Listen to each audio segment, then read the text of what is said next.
Hi guys, so in this video I'm going to discuss section 3.4 on perpendicular lines. You might recall in section 3.3 we were proving lines parallel using the different converse theorems. So here I briefly just wrote out the converse theorems. So remember, once these angle relationships were proven to be true, right, if corresponding angles were congruent, if alternate exterior angles were congruent, if alternate interior angles were congruent, and if consecutive interior angles were supplementary, if those relationships were true, then lines were proven parallel. In section 3.4, we're going to be doing something similar. We're going to be proving lines parallel using the idea of perpendicular, and we're going to be proving lines perpendicular using the fact that they're parallel. So let's see what that looks like. So first of all, what are perpendicular lines? So we know that parallel lines are lines that are in the same plane and do not intersect. So we know what parallel lines are. Well, hopefully by now we do. And now we're going to talk about perpendicular lines. So perpendicular lines are lines that intersect at 90-degree angles.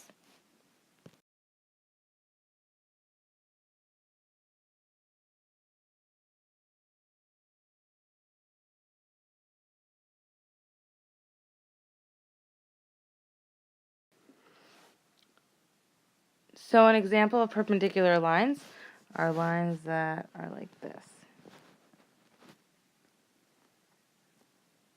where this is 90 degrees.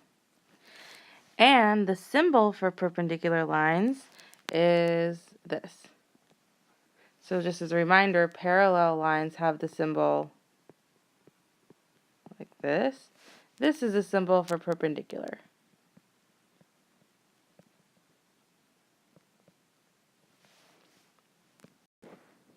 So there are three theorems discussed in this chapter relating to parallel and perpendicular lines.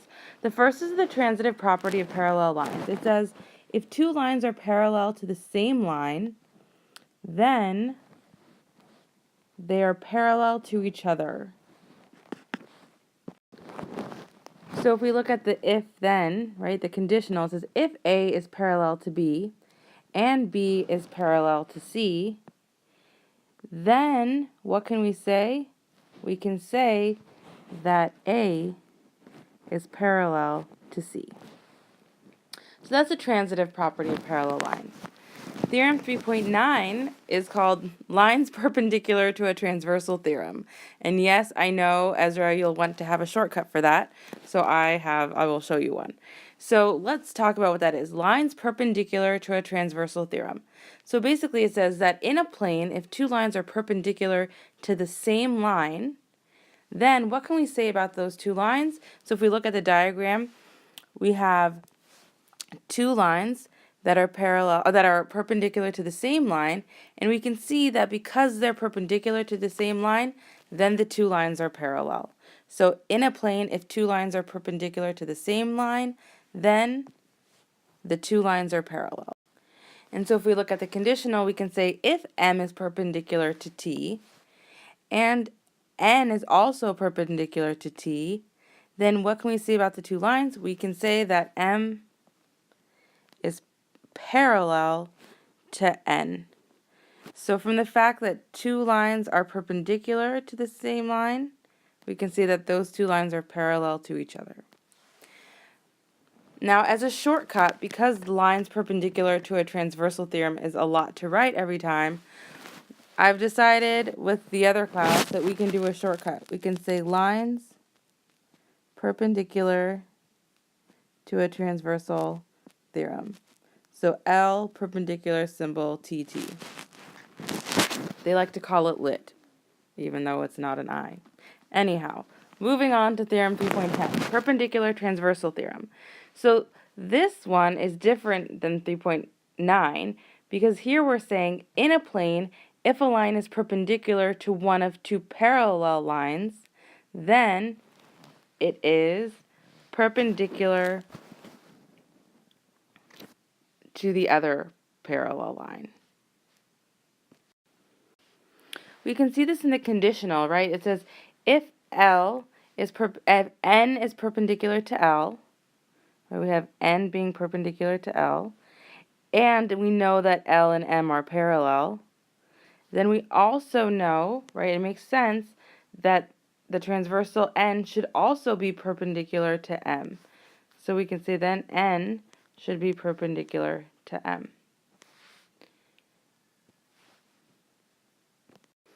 So just to recap, we've got theorem 3.8, the transitive property that states that if we've got if we've got three lines and A is parallel to B and B is parallel to C, then we can say that A is parallel to C.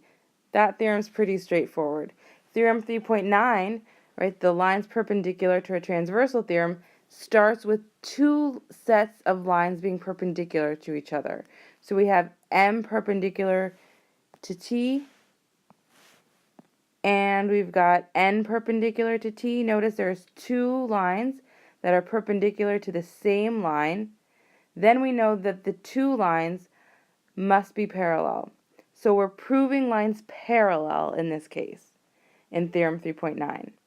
In theorem 3.10, we're starting off with two lines being parallel to start with, and one of those two lines being perpendicular transversal, which implies that the other line must also be perpendicular to the same transversal.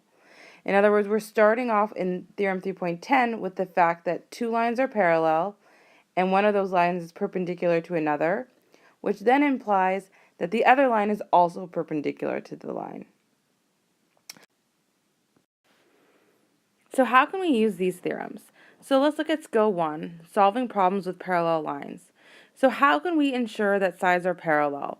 So the example I gave is in carpentry, but really you can use this when if you're drawing, if you're doing artwork and you want to make sure that the lines that you're drawing are parallel. It's very similar. So here it says, a carpenter plans to install molding on the sides of a top of a doorway. The carpenter cuts the ends of the top of the piece and one end of each of the side pieces at 45-degree angles as shown. Will the side pieces of the molding be parallel? Explain. So we've got the top and we've got the side pieces.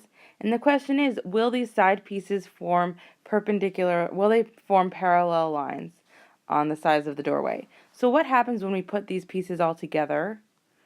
We get the middle piece with the side pieces, and we see because these are both 45-degree angles, this entire angle here is now going to be 90 degrees. 45 and 45 is 90. Now we look at the other side. We've got 45 and 45, which also makes 90. And the question is this side parallel to this side? And we know, right, that if we have two lines that are perpendicular to the same line, then we know that the two lines are parallel to each other. So if you look back at the previous slide or in your notes at the previous theorems, what theorem is that? So we can see that it's the lines perpendicular to a transversal theorem. That's theorem 3.9. So now let's look at the example right below it. It says, how about these sides? Will these form parallel lines? So take a minute and look at it. So in this case, you can see that if you put these pieces together, you'll have 60 degrees here, 40 degrees here, which then forms 100 degrees, which is not 90 degrees, so it's not going to be a perpendicular line, so it's going to be something like that instead of 90 degrees. And the same thing goes on the other side, right? You've got 60 degrees here and another 40 degrees, which again is 100 degrees, so it's going to look something like that. And then we can say, well, are these lines parallel to each other? Is this line going to be parallel to this line? And we can say no, because they're not perpendicular to the same transversal, nor do their interior angles add up to 180 degrees. So we can't use consecutive interior angle converse theorem either.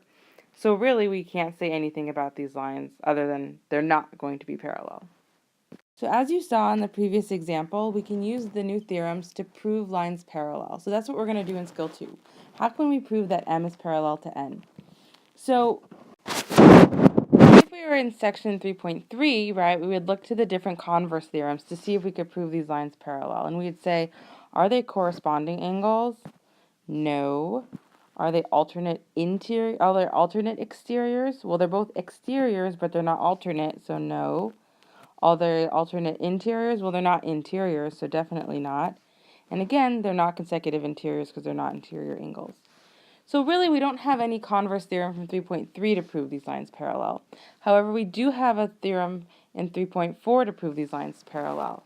So we have the fact that two lines are perpendicular to the same line, to the same transversal. So we have M is perpendicular to T and N is perpendicular to T. And using theorem 3.9, right, the lines perpendicular to the transversal theorem, we can say that M is parallel to N. The second example is different, right? We are told in this example that X and X are the same, right? So we know that these two angles are the same. And we're told that this is 90. So the first thing we need to do is figure out what does this information tell us. So we know that we have two angles that are supplementary and congruent. So if you remember from chapter 2, right, there is a theorem that we called the congruent supplementary theorem, right, that lets us know that if X and X they're both congruent and supplementary. So if two angles are congruent and supplementary, then they are right angles. So we know for a fact now that these are 90-degree angles, which then takes us right back to the previous example, right, which lets us prove these two lines parallel using the lines perpendicular to a transversal theorem. So that's how we're going to use these theorems.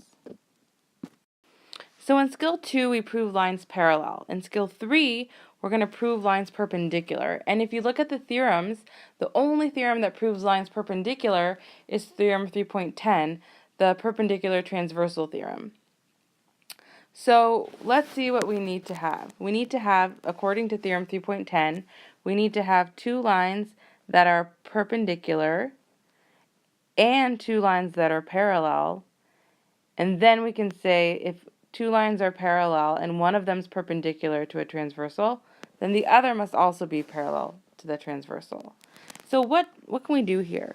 We're told C is perpendicular to B and B is perpendicular to D.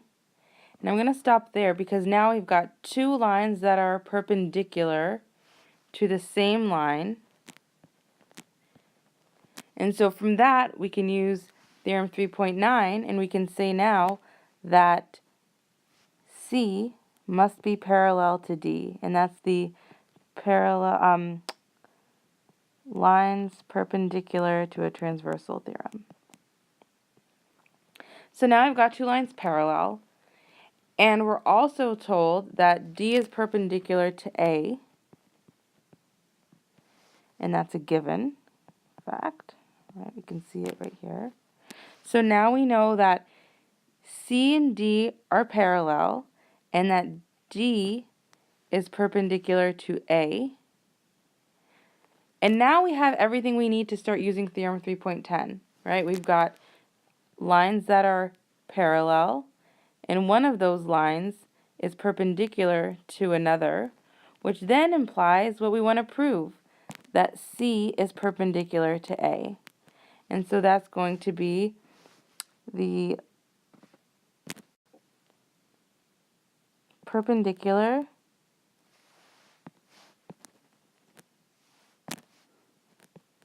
transversal theorem, which we can actually see in the diagram. If I continued C, it would also be perpendicular to A. So now we have how we prove lines perpendicular. So that concludes the lesson for section 3.4, and now you guys can get started on your homework.